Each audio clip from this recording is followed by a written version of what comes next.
Hi everyone, I'm Laura Staples with Red Desert Violin, and today I'd like to give you an introduction to shifting. So everyone wants to know how to shift because it gives us more options, it gives us a bigger range to play on our violin. The beginning shift that I like to use is from one finger to the same finger. It's a really simple way to learn how to shift and to get that motion working. Later we learn how to shift from one finger to any other finger, and we can learn to shift a great distance or a short distance. We can shift a major second or a minor third or a fourth or a tenth. You learn different sizes of shifts, but we will start with the shift of a third, and it's going to happen to be the shift of a minor third, and then maybe if I have time I'll show you how to do a major third. It doesn't change your technique, it's just a little bit bigger shift, and it's just a measurement that you have to learn and to master. Okay, we're starting with a minor third because that takes us from where our first finger tape usually is. This one doesn't have tapes on it, but it takes us from where our first finger tape used to be up to where our third finger tape used to be. Okay, so if it's on the A string, it'll take us from B natural up to a D natural. Da, da, da, da, da, da, da, da, da. That's a minor third. Okay, now to shift, we have to have a smooth motion. We can't be squeezing or the shift will be way too physical or way too forceful. So we have to let go of any squeezing, of which there should be zero squeezing to begin with, but we also release the pressure of our finger from having played the note. We release it and we glide up. Do you hear that? So you play the note, you release, but keep touching, maintain contact. Go up to your spot, and then you make a solid note again. So it's pressure, glide, pressure. Pressure, glide, pressure. And I don't like to use the word pressure because there should be no pressure with the thumb. So we can start by shifting with a fresh bow on every note, like this.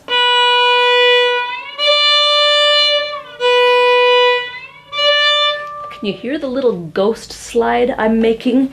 That's a good practice. Go ahead and make a little, barely audible ghost slide. Listen carefully.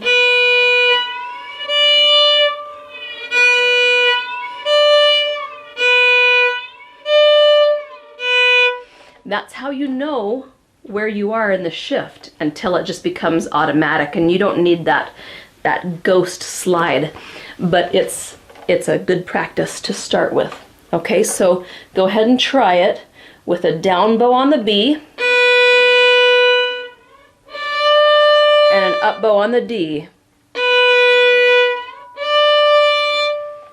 Okay, and then the next step would be to try doing it in a slur.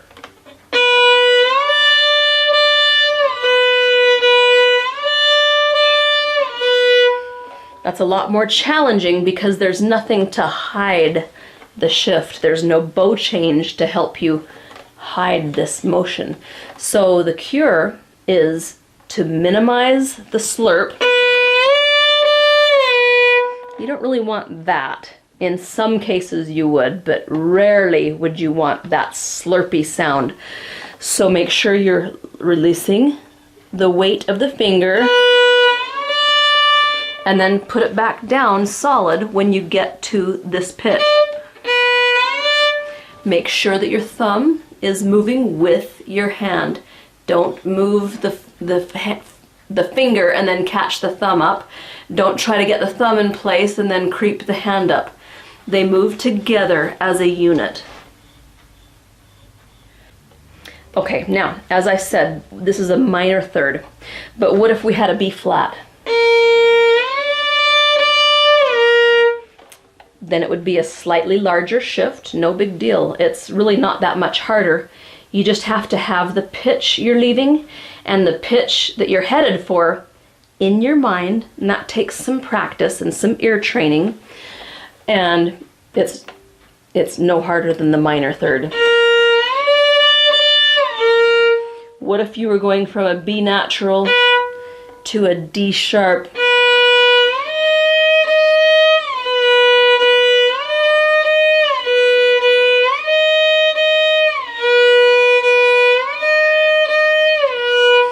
It's no big deal. You hear the pitch, you try to get there as accurately as you can, and practice will improve your accuracy.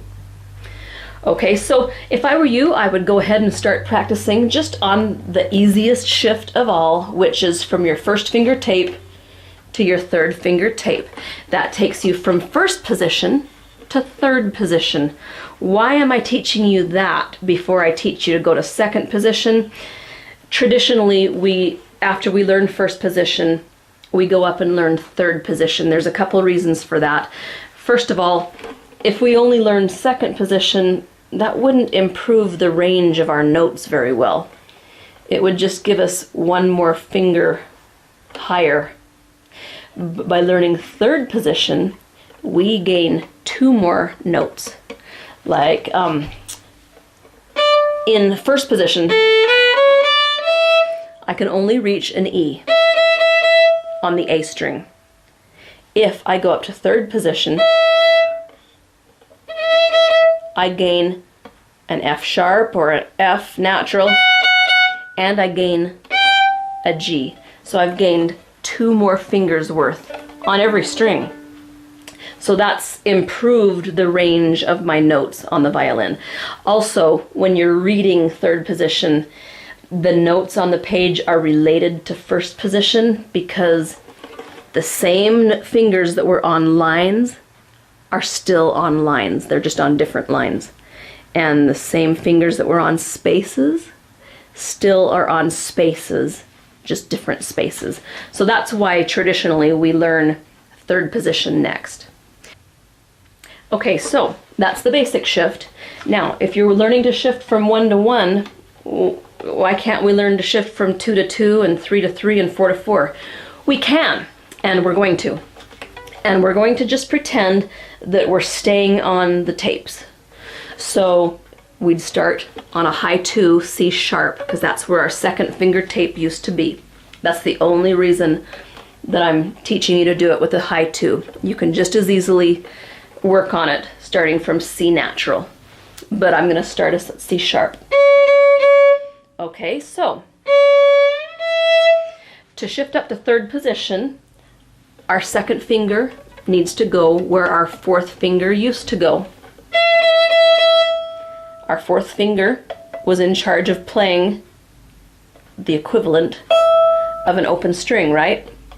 So that's the pitch you're headed for. Keep that pitch in your mind.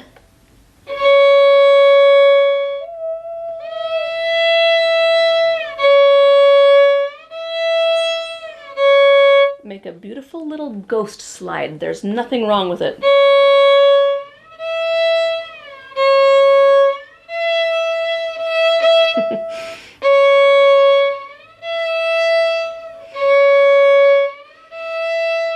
And then try it in one bow.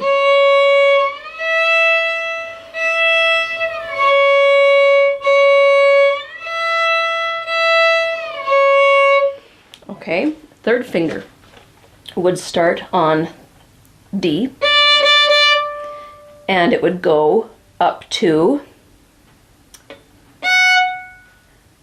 an F sharp. You wouldn't really know that unless you're really good at figuring out puzzles or patterns.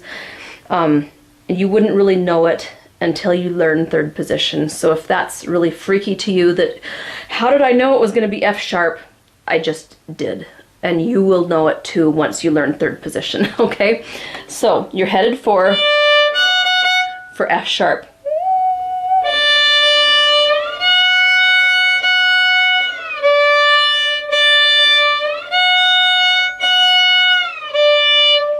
Okay, try to shift from from the lower note to the higher note, and from the high note, work on it both ways so that you master shifting up and shifting down. Don't allow your finger to roll over onto a weird angle. Keep the finger angle the same. Don't roll over to the bad corner. Keep everything on the good corner. Okay? That's another rule of shifting. Keep everything on the same place of finger that you were on for the original note. Then we work on it in a slur.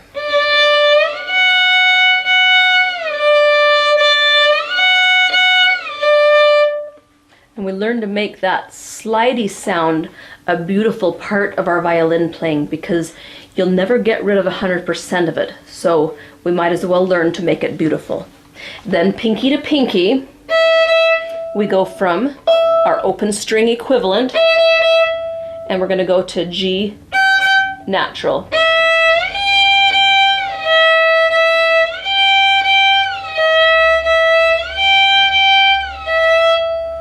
Okay, of course these two fingers are the easiest because they're at the base of our hand and we just have more control, but it's just as important to develop these two as well.